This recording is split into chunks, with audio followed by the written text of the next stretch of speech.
আচ্ছা, ছাত্র জীবনে বিয়ে ও পড়াশোনা কিভাবে মেনটেন করবো, এবাদতে মনোযোগে আগ্রহ বাড়ানোর উপায় কি? ছাত্র জীবনে বিয়ে করা ভালো তো, ছাত্র জীবনে বিয়ে করা কি ভালো। তাইলে আপনার 2 নম্বরই কাজে সময় ব্যয় হবে না।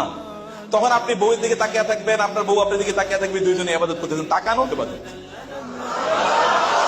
এবং আপনি তখন আরেকজনের জন্য ফুল নিয়ে যাবেন, কষ্ট করে দাঁড়িয়ে থাকবেন, এতে আপনার গুনাহ হচ্ছে, কবিরা গুনাহ হচ্ছে।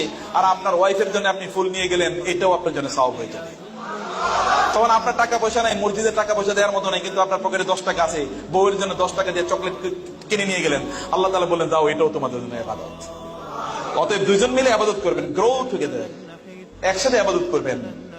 বিয়ে মিয়া যৌবনে না করলে বুড়া বয়সে বিয়ে করবেন, তখন আপনার বিয়ে করা দরকার কি? তখন আপনার বিয়ে করা দরকার, already you are half dead, অর্ধমৃত। রাসূল বলেছেন তুমি যৌবনে বিয়ে করো, তাহলে তোমরা কি উভয়ে আনন্দ ফুর্তি করতে পারবে, এটা তো আনন্দের বয়স।